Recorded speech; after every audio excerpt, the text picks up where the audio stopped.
It's a good time to ask ourselves to what extent have we succeeded? What does success look like? Perhaps be sort of brutally honest when we're talking amongst ourselves as to what difference, if any, NGOs have made.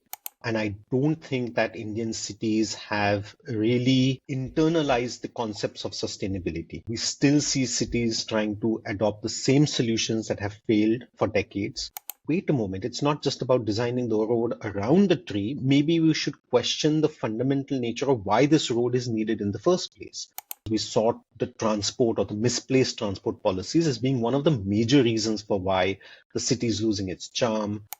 There are different pressures working on the city. NGOs can take a slightly more idealized approach to a problem. Therefore, there are some differences between the way the city sees the problem and the way the NGOs see the problem, and therefore the solutions to that problem.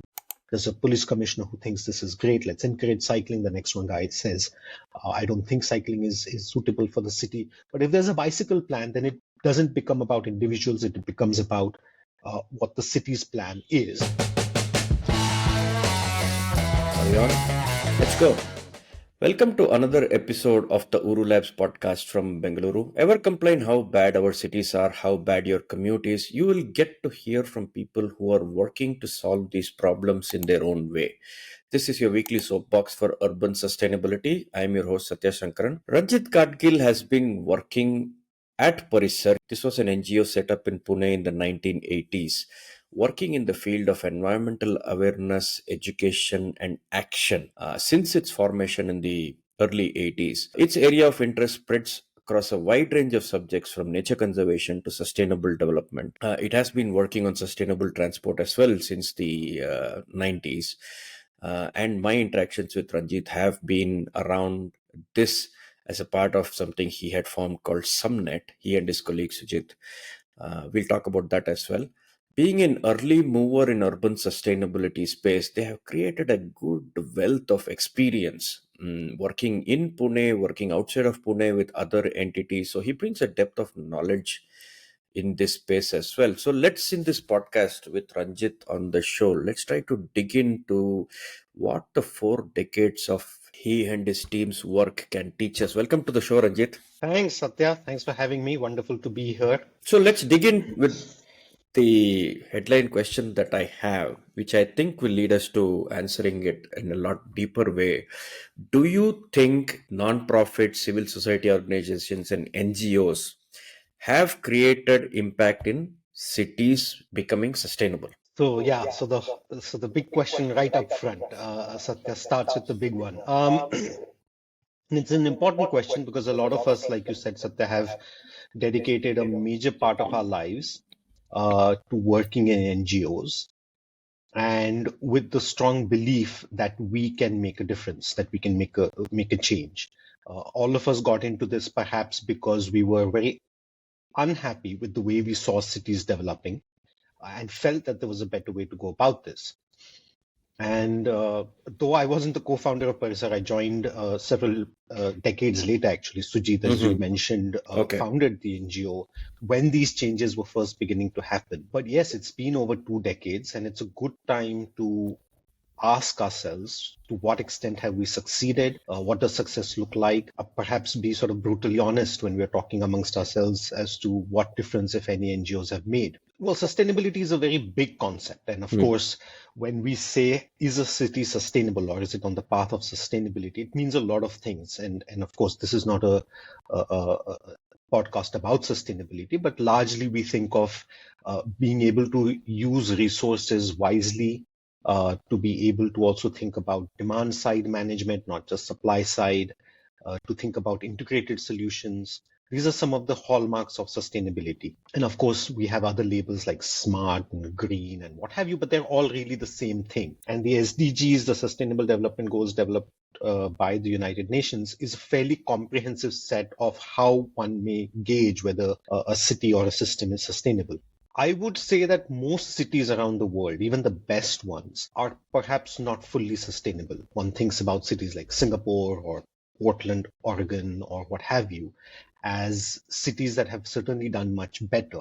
But even they suffer from a lot of problems And it's not as if sustainability is fully baked into the way their city decisions are made. Given that, I think Indian cities are definitely a far cry from that. And I don't think that Indian cities have really internalized the concepts of sustainability. We still see cities trying to adopt the same solutions that have failed for decades, whether it be related to traffic and transportation, whether it's water supply, whether it's management of solid waste, and what have you. And so cities certainly haven't moved along that path. And that in turn, therefore, answers the question of whether we've succeeded in making cities more sustainable. So then what have we done for the last 20 years? Gosh. But I think that the topic of sustainability has now been brought in onto the board. There was a time when, for instance, Sujit started and his colleagues started Parisar, where even the concept of sustainability didn't exist. There wasn't a Ministry of Environment at the central government. There were few issues on which, and there was no environment status report that the city published, for instance.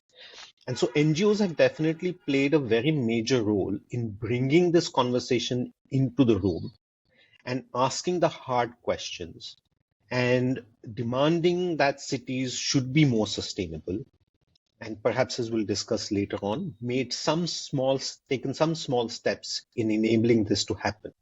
But full sustainability is still a dream.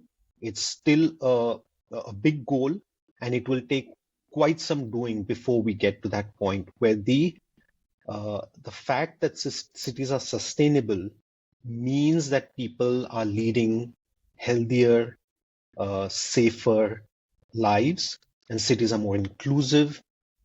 And they're the sort of the dreams that I think you and I have about cities. We don't think of cities as being unnecessary, or we think of cities as being places which could be vibrant, wonderful to be in.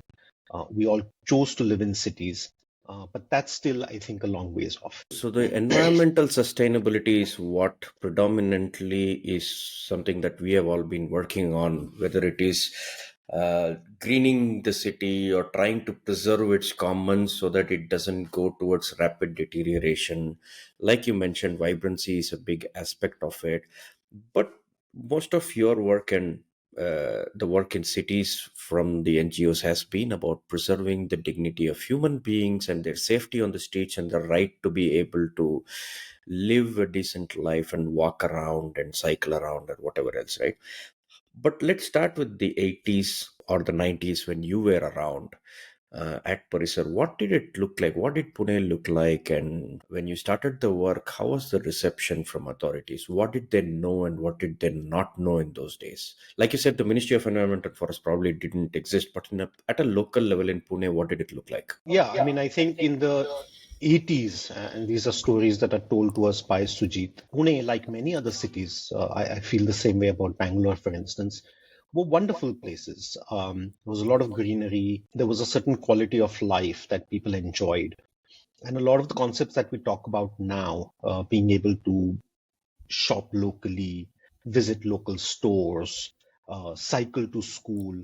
All these concepts were quite natural, and everybody did that. I think Satya, you and I probably cycled to school. I cycled all the way, in fact, to college also. Yeah, me too. And it wasn't a big deal. It wasn't considered something amazing. But what started to happen after that was where I think NGOs really started scratching their heads and started thinking about this issue. That as income levels went up and we started consuming a lot more, and people also started buying vehicles, the ideas of mobility increased rapidly. The city essentially got into a mode where I have to provide these things. I have to provide water, I have to take care of the solid waste that people are generating, and I have to provide roads for people to be able to drive their vehicles. And that led to a transformation of the city itself. I think what you were talking about, it led to a widespread destruction of the green cover. It meant that these local places that you frequented disappeared. I remember there used to be a beautiful fountain at the middle of the square outside of the Pune University gate. And it's a place where we would hang out in the evening. And sure enough, that has disappeared. There's a big, ugly flyover over there. And it hasn't solved any of the problems that it was supposed to solve in the first place. So these were the transformations that were happening. People were concerned about it, but even people didn't have the idea of the sustainability in their head. So people, for instance, said, don't cut trees. Can you design this road around this tree? But what Parisar started doing was asking, well, wait a moment, it's not just about designing the road around the tree. Maybe we should question the fundamental nature of why this road is needed in the first place. And is Mm. widening this road going to solve this problem? That's the message that I think was new at that time. It required a lot of self-study on the part of Sujit and his colleagues, who were well versed with some of these ideas at the international level and started applying them to the city level. There were a few organizations only who had started asking these questions, so we were definitely in the minority. Come the 90s and the 2000s, these ideas had slowly begun to take uh, seed, at least at some levels of government.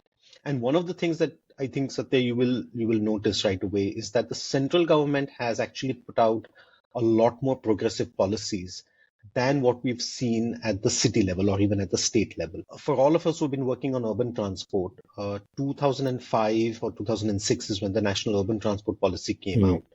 And it truly remains, even till today, it remains a very progressive document. It started talking about cities and urban transport the way we would like to have seen. Therefore, I think the NGOs played a role, not just Parisar, but this whole ecosystem of NGOs around the country in influencing the right people at the right level who then took it upon themselves to institute some of these policies. And at that time, we saw not only the National Urban Transport Policy, we saw the National Mission on Sustainable Habitats, which also echoed some of these ideas.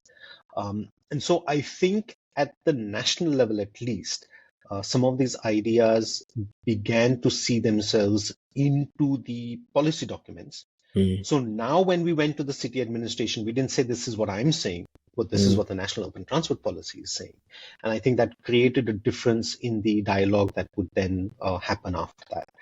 So some ground had already been made by the time I came back from the US and I joined Parisar and I started really getting actively involved in this. And the reason why Parisar focused so much on urban transport is because we saw the transport or the misplaced transport policies as being one of the major reasons for why the city is losing its charm and it's becoming very exclusionary. Today we find, of course, that people who don't own a car, they seem to have no space on the road, even to walk, forget about cycling. And so this has had a huge impact on the green cover, on the open spaces, on the heritage sites. So everything seems to be coming under attack because of this insane sort of policy of wanting to build as many roads as possible and wherever possible, whether it's the river, whether it's the coastal roads of Mumbai, and so on and so Mm. forth. So we sort of zeroed in on urban transport as being one of the most transformative forces in the city. There are other forces also, but we Mm. tended to then focus on urban transport. And so that was the beginning of our work or my stint with Parisar, where some of these policies had already been started talking about. And now the big challenge was how do we transform those high level national policies into real action and real decision making at the city level? And that's been a challenge, and I think it's still a challenge. But I think Pune has come a little longer way than the other cities in the country have. And so there are two things you said, which is very interesting. The NUTP and other national things are continuing to lead the way in how they think about these things, and they have been trying to nudge the cities to do something. But on the ground, when you work there and I work here, we observe how the local governments react to these things when you talk to them and do this. And I guess it would be fair to say that Pune has been a little bit better in responding to these things because of people like you and a few others there who have been pushing the ball. I always say Bangalore and Pune have some kind of a good civic intervention culture, I guess, which Mhm. is I don't know if you agree with that. I've heard that many times. Have so let's come back to the role of NGOs and the interaction with city governments. Have you seen that shift over the years? Do you think saying NUTP is there so you do it has made a difference? And what were your observations with the local authorities per se? Yeah, absolutely. I think this environment that you talk about, what is the role of civil society in a city, has been something that all of us have wondered about. And you're right in saying that Pune has been blessed in a sense with a good family of NGOs who have all been saying something very similar, each maybe with their own focus, maybe with their own different style. But the basic concepts of sustainable transport is something that has really spread and achieved widespread acceptance within the civil society. What this means is that civil society offers a very united front when it comes to interacting with the city administration. And also, we've had a long history of civil society engaging with the local government. Uh, Mm. I think this also has roots in the fact that our cities like Pune, for instance, are much more decentralized than some of the other cities. And I know there's a whole debate about 74th and the power of cities.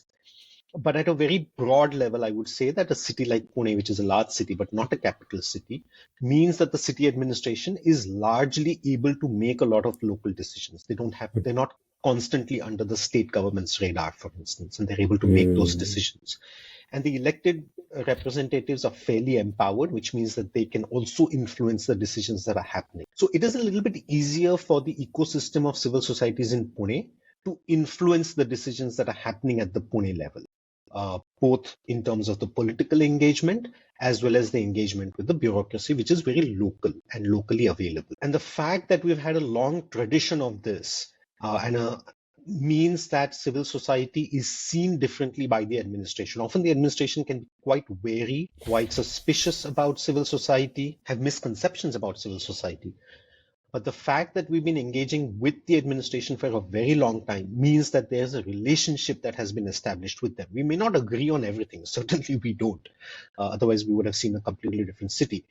But at least a lot of the civil society organizations, especially working in the transport sector, are not seen as outsiders. They're not seen as someone who they don't know what they're talking about. And the question then comes to down to the brass tacks. There are different pressures working on the city. NGOs can take a slightly more idealized approach to a problem. Therefore, there are some differences between the way the city sees the problem and the way the NGOs see the problem, and therefore the solutions to that problem. Yes, I would say that this is a good example of local civil society organizations uh, creating a change mechanism in the city by Mm. interacting very closely with the administration.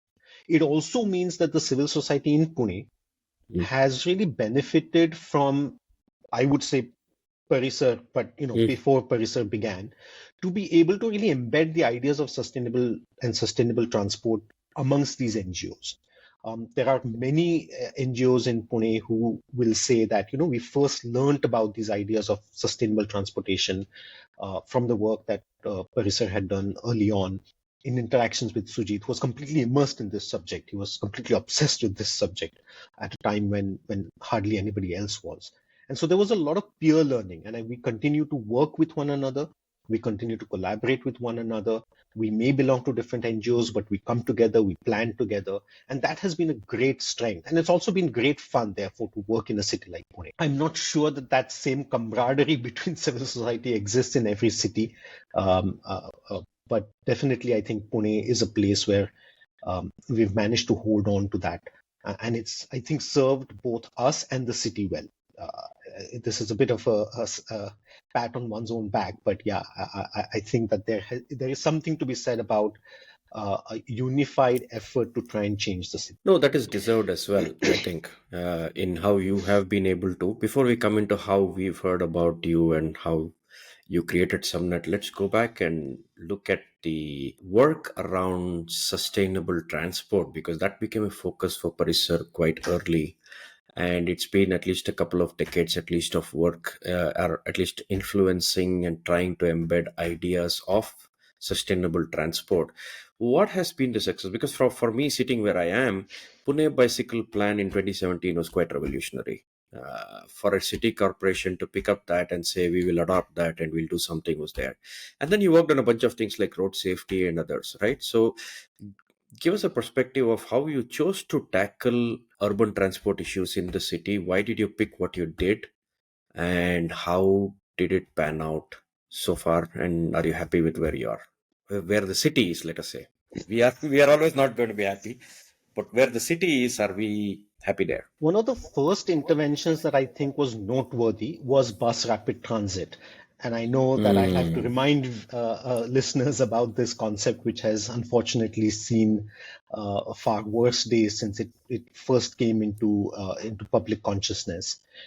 Um, but in 2004, Enrique Peñalosa, sort of the famous mayor of Bogota and a big sustainable transport advocate, worldwide global advocate, actually came to Pune, and mm, Parisar managed to get him here and managed to arrange a public talk, which was attended by most political parties and the commissioner at that time. And that made a difference. I think he was able to really convince the crowd that this is a good idea. You guys need to think about it. This was way before metro had started emerging as the dominant force in cities. And cities were already struggling to try and create better mass transit options. Uh, it's amazing how sometimes things just come together. So Mr. Penalosa comes here, he talks about bus rapid transit. We have a commissioner who's quite thoughtful and thinks, maybe there's something to this idea. We have experts in India in the form of Professor Keetam Tiwari and Dinesh Mohan, who has since passed away, but who had worked on bus rapid transit and were therefore able to bring more localized solutions to the city. And as luck would have it, JNNURM then came along and said, we're funding cities, but we don't have enough money for metro, or we're happy to fund bus rapid transit. So coming together of forces meant that Pune was one of the first cities to submit a proposal for bus rapid transit, and in fact the first city to have a functioning bus rapid transit. The first corridor that was inaugurated in the country was in Pune. And in many ways, I would say that Parisar played that catalytic role in making sure that all these components sort of came together. Since then, of course, a lot of water has flown under the bridge. The early designs of bus rapid transit weren't great, but these are works in progress. And I think a city needs to commit to the idea and keep working on it to make sure that it works rather than abandoning the idea itself. Ahmedabad then showed what a great bus rapid transit system could look like, and our Prime Minister, in fact, takes credit for having created that system in Ahmedabad, and it's a credit that is deserved. And so that was one of the first times that we brought together. And bus rapid transit was a great project because it not only talked about having a good public transport system, but it questioned how road space is to be allocated. So in that sense, it sort of uh, use the principles of NUTP, the National Urban Transport Policy, by saying that there needs to be an equitable allocation of road space. And the Indian designs also meant that there should be good footpaths, there should be safe crossings, there should be a cycle track along with each bus rapid transit, which is something that the JNNURM insisted on. So here you saw the coming together of all the components that we so care about: pedestrians, cyclists, good public transport, and limited space for vehicles, which we understand as being sort of at the root of how you create vibrant cities, by not creating just too many roads and attracting too many vehicles. So in one package, it sort of brought all these concepts together, and it provided a great space for us to be able to talk about this, debate it. It was endlessly debated in the city, in the media. It created an opportunity for us to talk about these issues beyond bus rapid transit, about what these kinds of systems mean for the city as a whole. Um, Unfortunately, our BRT didn't work out the way we had hoped in Pune. Although in the neighboring city of Pimpri-Chinchwad, in fact, the bus rapid transit corridors still continue to operate. New corridors are being built, and they generally work quite well. Pune, on the other hand, has through various things, and we can talk about the role of administrations and individuals in these kinds of decisions also. We haven't done too well. And of course, the metro has now come along, which means that people are now talking about metro rather than talking about bus rapid transit. Subsequently, we also then talked a little bit about how do we institute changes, because I think what happened, and this is an important thing that I do want to talk about, that NGOs before this were sort of preachers. We talked mm, about concept, we pushed the cities to say do something or don't do something. What we did in the 2010s was that mm, we said, let's institute systemic changes into the city. Let's not mm, talk about promoting cycles. Let's talk about creating a bicycle plan. And this was a big change. This was a big change in terms of what the NGOs were now demanding. We were demanding not a cycle track. but we were demanding that the city think about cycling in a much more comprehensive way and make a bicycle plan. The other thing that we did during that time was to say, we won't make that bicycle plan. The city ought to make the bicycle plan. This is a big thing because a lot of times NGOs feel that they should be the ones doing this. And there are definitely big international NGOs which come with deep pockets who are more than happy to prepare the plans for the city itself, whether it's a low carbon plan, whether it's a sustainability plan or what have you. What we insisted was that this is something that the city ought to do. And so you follow your formal processes for creating a bicycle plan the way you would create a DPR for a metro, for instance. Let's put them both on equal footing. And so therefore our role changed from actually providing content to pushing for the adoption of the policy itself. So actually Parisar contributed very little to the actual bicycle plan itself, other than pushing the bicycle plan along. So we insisted that the city make the bicycle plan. They had to appoint consultants to make it, just like they do for any other DPRs that they make. And then we had to continue to push that along and make sure that it got adopted by the city. So we can talk a little bit about the bicycle plan itself, but it's really the philosophy behind the plan which I think is more important than what's in the plan itself, which is that the city makes that bicycle plan. The city tables that bicycle plan in the general body, in the council, gets it approved, and then hopefully it starts assigning budgets to it every year for the execution of the bicycle plan. That was the thinking behind not just the bicycle plan, but the urban street design guidelines, the pedestrian policy, and so on and so forth. So trying to institute changes within the city itself so that we hoped we would be insulated from the changes that happen in personnel, which all of us struggle with. A good commissioner comes along, he's welcoming of these ideas. The next guy is not interested.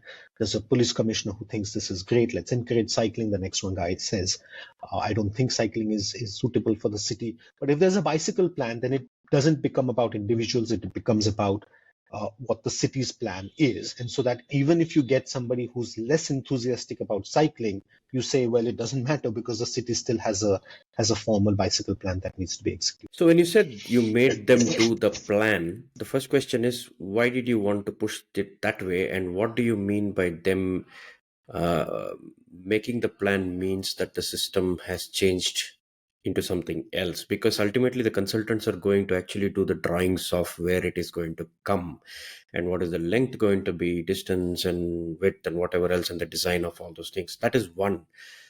How does you making them do the plan help the city government avoid people-specific dependencies? Before that, typically what had happened is that you might advocate for a cycle track along a particular road or in a particular area, and it's budget dependent. It gets put into the budget, and then they appoint somebody to actually prepare a small drawing, and then they execute that cycle track.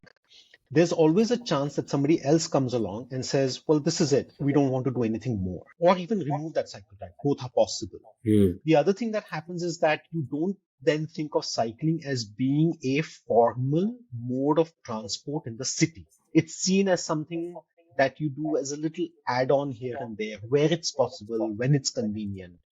Whereas preparing a bicycle plan meant that the city, in some ways, was saying formally that we recognize cycling as a mode of transport in the city. We recognize that cycling will only happen if you have end-to-end connectivity across the city. Remember, transport is all about networks. So creating a single isolated cycle track does very little, and it's something that we've been saying for a very long time. And so creating a bicycle plan meant that it said that it was possible. And of course, when you make a plan, you have to set out the objective, you have to set out the vision. And the vision was that it should be safe for anybody to cycle from anywhere to anywhere, not just recreational cyclists, but livelihood cyclists and so on and so forth. Once you do that, you really do have to look at the map of your city. You have to look at how this network is going to look like, what the hierarchy is going to look like. So you don't need segregated cycle tracks everywhere. So in some places, you can have cycle safe streets, which means traffic calming, for instance. You have to talk about bicycle parking. And we also at that time talked about the sort of thing that was talked about a lot at that time, which is these public bike sharing systems and how that is Mm. integrated into this plan. You talk about how cycling can be integrated with public transport, which is often talked about but hardly ever done. How do you make sure that there's bicycle parking outside your major bus depots and bus stations? If metro is going to come up, how will it get integrated with that? And so a bicycle plan really makes sure that you're looking at all aspects of cycling. It, in fact, even dealt into the issue of uh, shaded streets, for instance. As a cyclist, you and I know that it's much more pleasant to cycle along a street which has a nice tree cover. And so, how do you create an environment so that cyclists find it easier to cycle over there? So, I think that has been a game changer. That the fact that the plan looked at every aspect of cycling and pulled it all together into a single plan with the stamp of the city. So now this is a city-owned document. This is not a commissioner's fad. It's not something that a particular commissioner likes, because we've had commissioners like that who have been very Yeah. enthusiastic about cycling. The next one hasn't been enthusiastic about cycling. And so the bicycle plan, therefore, like I said, it sort of takes out the individual and makes it more about the city. Of course, strategically, you want to push these things when you have a commissioner or when you have a city champion who is pro cycling. So you leverage that. But once you do that, then hopefully that document is owned by the city and not by the person. So I think that's really where that came about. The other thing that we did, which was also useful, and it's something that I think more NGOs should definitely pay attention to, is that we said that make sure that the consultant does a lot of public consultations in Mm. the preparation of the bicycle plan itself, and we were instrumental in giving inputs to the TOR or the RFP. And a lot of consultants actually didn't like the fact that it was very heavy on the public consultation. They just wanted to do drawings, do surveys, and so on and so forth. And we said, no, there will be no life to this plan if it is not discussed with people, including the political leadership. And so we threw in a lot of consultations. And so we do have wards committees in Pune.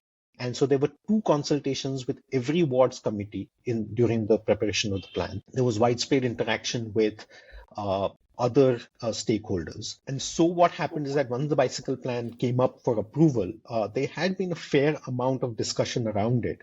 And therefore, it became a little bit easier for the leadership to say that, well, you can't object to it now. You had two chances to discuss this. It had been presented to you in simple language, in easy to understand language. And so I think it reduced the resistance to the idea of having a bicycle plan in the first place. It also meant that there was more insulation later on if there's now resistance to the idea of actually implementing that bicycle plan. I guess you're just lucky you have ward committees. We don't even have an elected city government for the past 4 years, so so we have long challenges. But that's an interesting point. Now, let's come back to how the public engagement has seen in your city. Admittedly, Pune now has about, let's say, various different kinds of cycle tracks put together, shared, painted, whatever. I've been told about 100 kilometers odd, right? And that's, I think, the largest in the country, if you ask me. We don't have any city that is even touched close to that kind of triple digit numbers anywhere. There have been allocations in the Bengaluru Comprehensive Mobility Plan, but that did not guarantee that the government is going to actually give the money and put the concrete on the road or put out a tender. So there is that gap as well. At least you have a legal document, like you say, you can haul them to court saying there is contempt, you've not done it or whatever. But public, let's talk about the public. How have you seen those attitudes evolve over the years? Is there better appreciation now? I still see the lobby, or let's just say people's orientation towards motor vehicles just getting increasingly stronger, because there seems to be an entitlement to say, I am rich enough now, I need to own a vehicle, and that's the only way the country is going to prosper. There is some kind of that correlation which is becoming harder to break.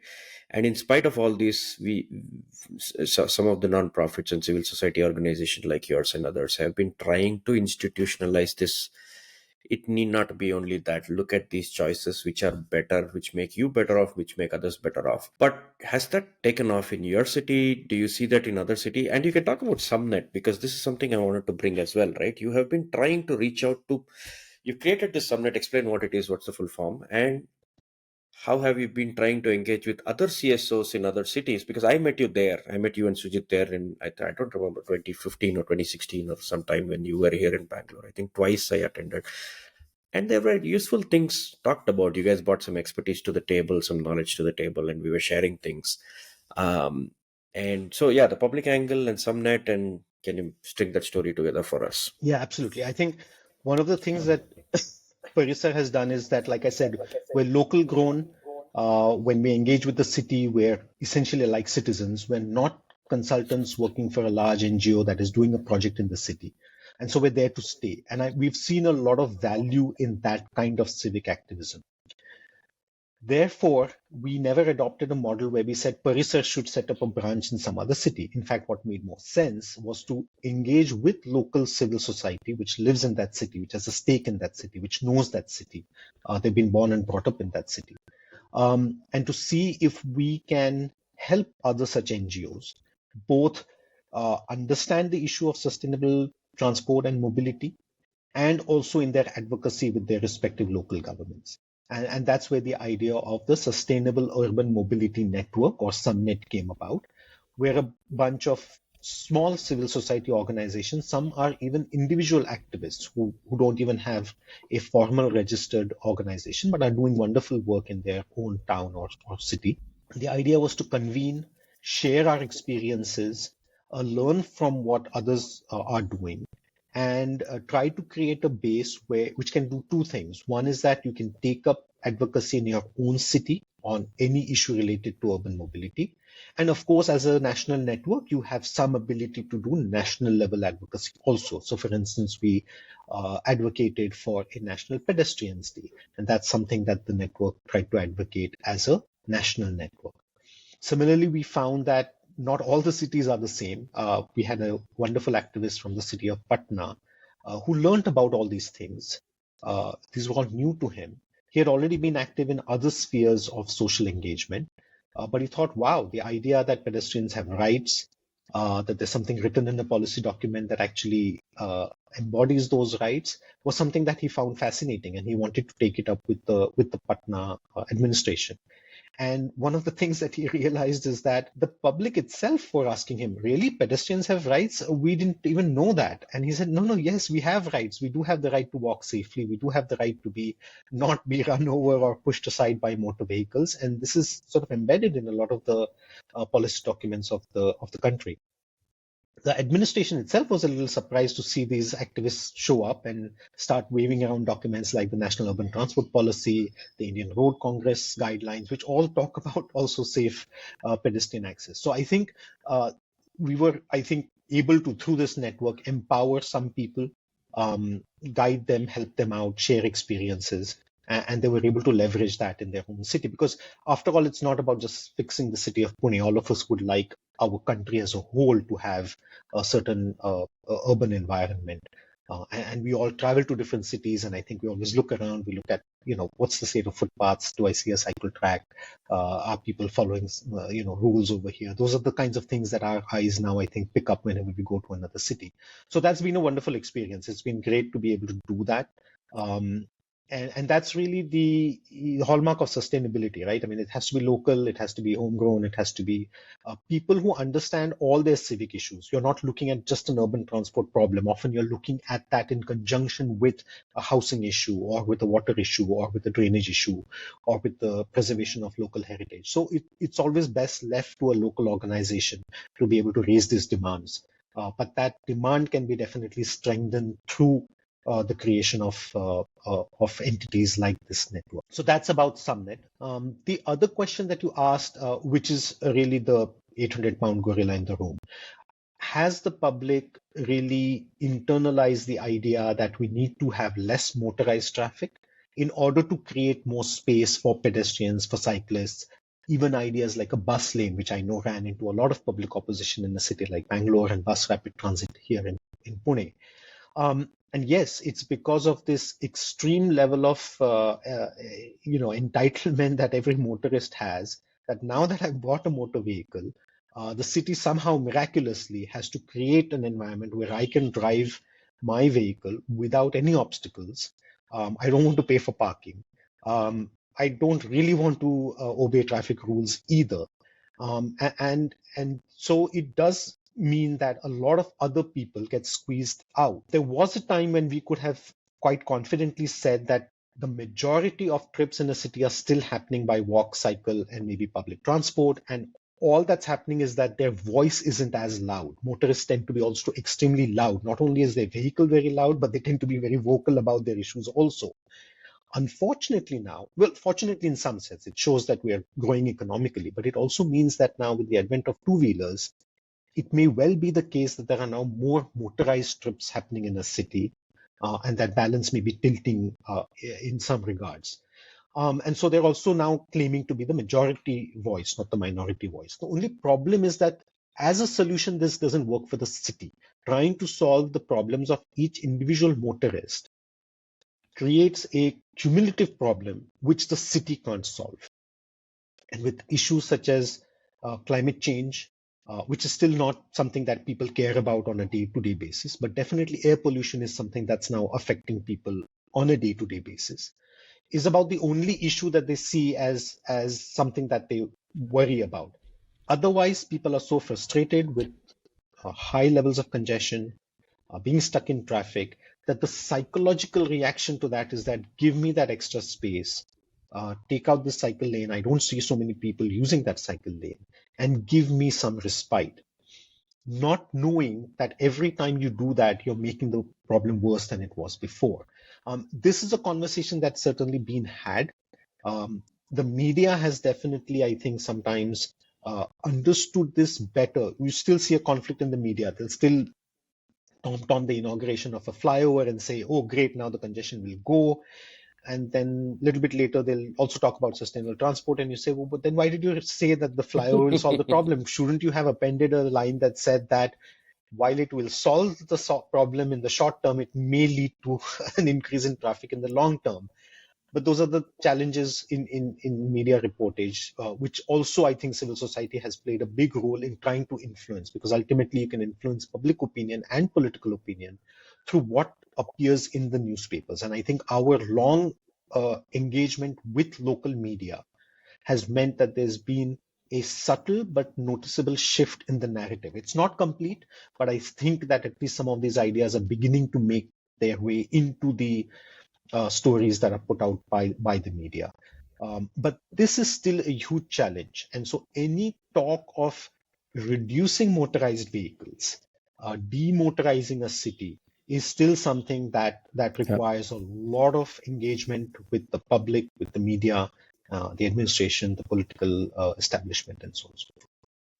I think that partly goes back to trying to answer our first question that we started with is why is it harder? Is because we are constantly fighting one step forward, two step backs kind of an conundrum. But coming to this project mode versus plan mode, which is we can do small projects and a lot of pilots, which might be required at some time, but there has to be some maturity in sustaining this, which means you need to get into plans.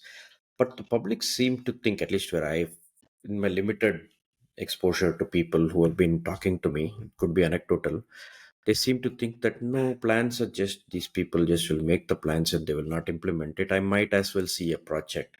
This also feeds very well into the political cycle. I will do this project now because I quickly want to show something and cut that ribbon. And if it goes away, it goes away. We don't care. Anyway, the next tender doesn't even include the cycle track. It's it just does a drain and asphalt contract is all it is. So knowing that, do you see we are not now denying that the plan needs to be there because it needs to be formalized. Cities need to have a plan so we can at least hold them accountable. But there is that gap to the implementation that we still feel is continuously two steps back. What do you see as the scope in light of the pressure you talked about from the motorist growing and it's continuing to grow?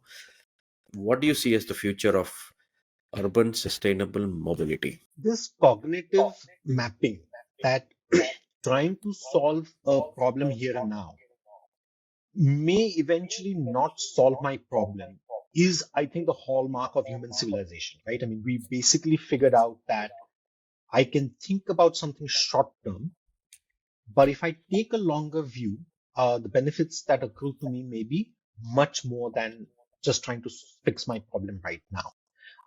And so that's how agriculture began, I suppose. I mean, somebody once figured out that it's probably better to invest a little bit more, and so you have a system going. And this is not alien to our cities. After all, our cities do make these master plans and other kinds of plans, etc. There is, of course, going to be this tension between project execution and these plans, which God knows when they will get executed and so on and so forth. But as someone rightly said, the problems of today are the solutions of yesterday. Eventually, and this is what's led cities to adopt planning as a way to move forward, because I think they were trying to solve too many problems through quick fixes, through a project here, through a project there, and eventually realizing that 10 years later, the situation is still far worse than what it could have been. Part of what we need to do also as civil society is to embed this idea that we need to think about the long-term sustainability, survivability of the city, not as a theoretical concept, but as something that will improve your life. And it will happen in your lifetime. But it won't happen over 2 days, or it won't happen over a month. It will probably take 3 years or 5 years. Luckily now, a lot of us have been actually in the game for 2 decades. So there are times when I point out to people, when people say, well, this is all great that you're talking about sustainable transport, but what about now? What about the situation right now? Somebody once even jokingly said, you're talking about going to the gym and improving your health, and I'm running out of oxygen right now. You need to give this patient oxygen. The problem is that this was what they said 10 years ago, when we had said the same thing, that you need to think about the long term, not the short term. Don't think about how to solve the problem right now. Adding that extra road in the riverbed right now is not going to solve the problem. No, there's too much traffic. We need to do something right now. So 10 years later, I think we need to remind the people that this is something that we've been saying for a very long time. And eventually, you're going to have to accept the fact that you can't solve immediate problems through immediate projects. And this is something that the public needs to demand. This is something that the media needs to uphold. Politicians will always be stuck in election cycles. This is not unique to India. The world over, you see politicians stuck in election cycles. But the public needs to say that we need to look beyond these election cycles. I really need my traffic problem to be solved. And trying to find ways to manage what we have. The fact that this can make the problem worse is something that I think needs to be constantly driven home. The fact that when you do have less motorized transport, and that's another thing that definitely I'd like to talk about, is that how do you demonstrate to people that the city can be better, can be more vibrant, can be more pleasant when there is less traffic in it? And this is an experiment that either happens when people go to another city and they come back and they say, wow, it was so great to be able to walk in Portland, Oregon, or we went to Leh and we were able to walk in the marketplace and it was so pleasant, so much less noise. It seemed safer. The air seemed cleaner. Perhaps there's something to be said about this idea, but in our everyday life, we forget that the city could actually be much better place if indeed we went along that road. And which is why ideas such as having Pune, for instance, celebrates a pedestrian day every December 11th, and again, this is a city initiative, not an NGO initiative, where they pedestrianize a fairly major commercial street in Pune, which is called Lakshmi Road. It is often met with a lot of opposition from the local shopkeepers. But the reaction of people visiting that place has been pretty tremendous. I mean, they come there and they say, oh, we never thought about Lakshmi Road the way we are experiencing it today. I've never noticed this building before. I've never noticed how quiet it can be. It was fun being there, etc. And so I think we need to also push for the idea. We may be at the fringes right now, but I think we do need to talk about cities being better off with less vehicles. Not only will this solve our problem of being able to create safer cities, and more space for pedestrian cyclists, but it's a virtuous cycle. The more space you create for these other modes, the better the city gets. The better the city gets, the less you have to rely on your personal vehicle. And so I think we need to break this vicious cycle that you talked about, that I'm caught in a vicious circle right now. And how do I turn this around and turn it into a virtuous cycle? by experimenting with certain areas being made car-free or demotorized, and there could be little pockets within the city where these experiments could be tried out, and people could experience that life firsthand, and then mull over whether this is really the kind of city that they would like to see. So that brings to the question I've been hearing about you trying to revitalize the city core. And you're also talking about seeing how pockets of these things can be done in the city. Putting these two together, help us draw a picture of where do you see the next decade for cities and what non-profits and activists and civil society organizations should be targeting, how they should be viewing the cities that they live in and the activities that they are doing. What should the focus be for them? The top three, if you say, just do this, and we'll be going somewhere. Is there a geographic focus? Is there a domain specific focus?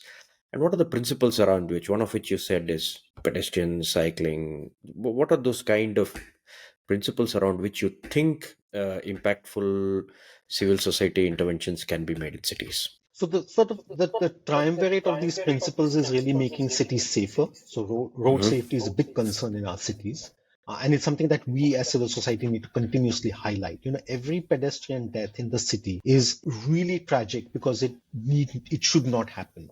A person who's walking should be safe no matter what. I mean, that person is walking, whether it's a small child, whether it's a senior citizen. The issue of air pollution, which is now gripping every single city in India, and although transport is not the only contributor to air pollution, it's by far one of the major contributors, and also in terms of the health impact of that kind of emission.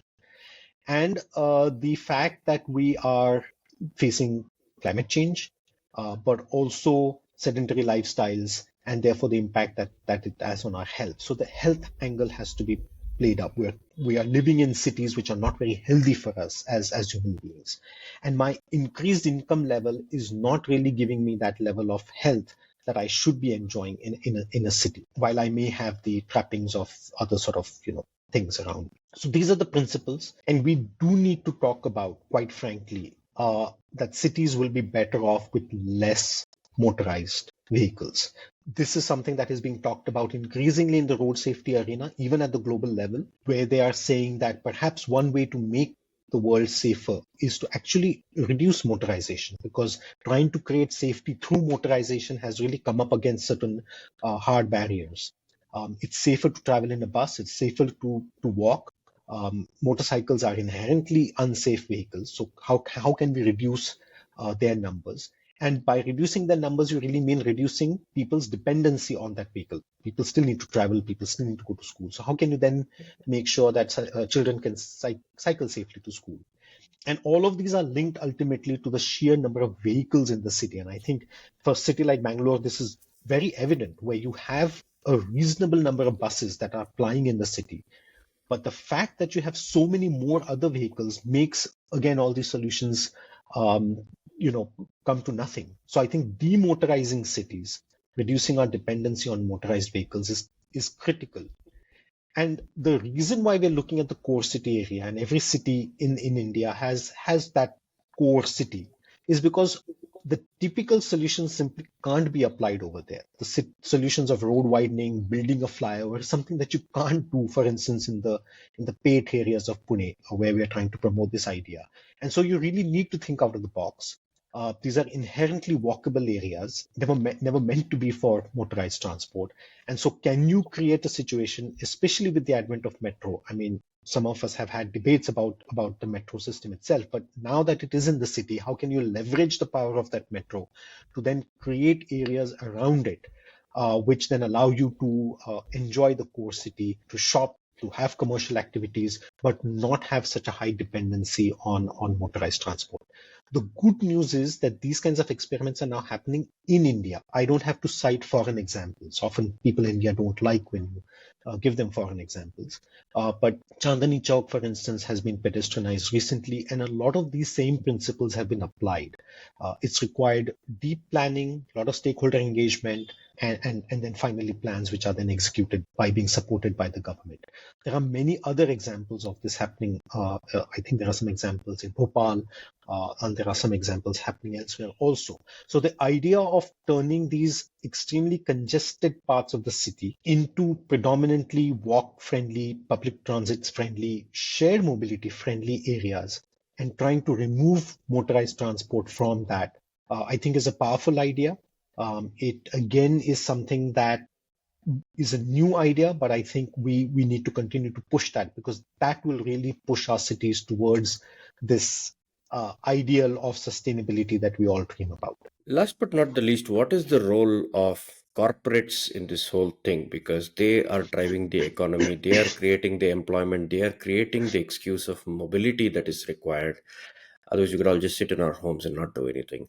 That economy is continuing to thrive and grow and adding more externalities to the commons. The biggest opposition for politicians are coming from the citizens because of their acceptability and their crying out loud for more motor space. And when we as civil society organizations work with them, we are looking at massive communication campaigns, putting resources on the table, doing road shows, standing out there on the street and creating events like open streets and things like that to demonstrate these. But the money for that is not coming from that economy.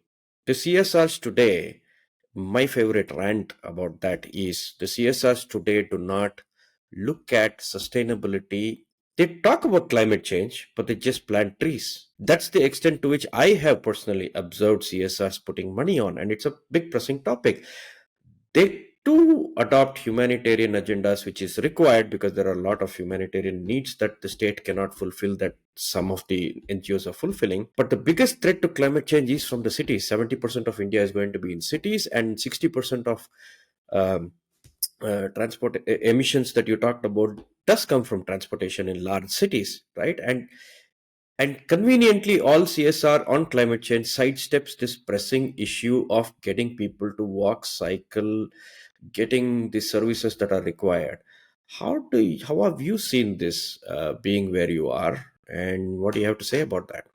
No, you're absolutely right. I think local companies, just like local CSOs, will be or can be certainly the drivers of this change. Corporates can look at this also from a very vested interest point of view.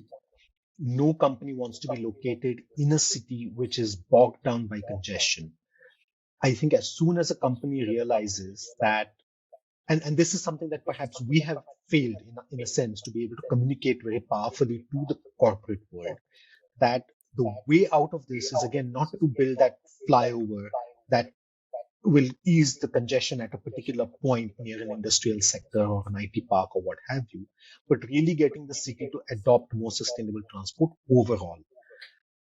So in a sense, the corporates are no different than the public or the media or the political representatives. Ultimately, it's the same public that is working in those companies and perhaps are influencing the way the company thinks, which is not in the end some abstract entity. It's the people who are actually working there. The other challenge, of course, is that a lot of corporate vision is driven by the people at the top. And this is a known fact that you see the city and therefore its solutions in terms of the way you move through the city. So if you predominantly drive through the city, you are going to see the problems in terms of congestion, in terms of therefore building a flyover. So if the company CEO is in his or her car, then they see the problem as being one of a congestion. How do I solve this? How do I get to the other side? No different from an MLA or a minister who is not walking, who's not cycling, who's not using public transport, but driving through the city. In fact, a lot of our stories are driven by a prominent politician stuck in congestion who then orders that something needs to be done, and often that something needs to be done is widen the road or build a flyover or what have you. Um, but yes, I think that there is a lot to be said in having a clear communication to the corporates, telling them that you are also long-term residents of this city, and therefore think long. Don't think the short game. You're here. You're making substantial investments in the city, in people, in building your presence here, and therefore you need to think about how the city will be not a year from now, but 5 years from now, 10 years from now. We are talking about certain long-term changes, and therefore having better public transport, for instance, or strengthening that, uh, trying to reduce dependency on personal vehicles is something that we need to think about very carefully. Um, whether that will translate into CSR funds coming our way, I don't know. There's a whole sort of way in which CSR funds are driven. But even if the corporates were to back the idea of having less dependency on vehicles and getting more people using public transport, walking and cycling, it would be great. A lot of companies, in fact, have individuals.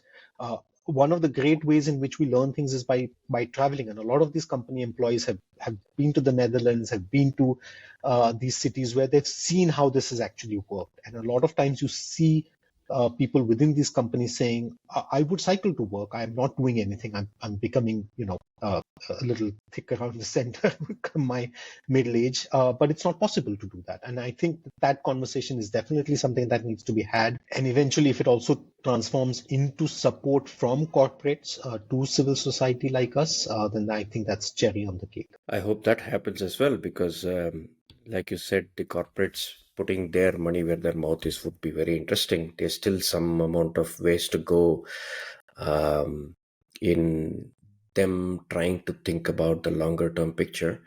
And on the administration side, you're right. I think a lot has been done, and we are going to see.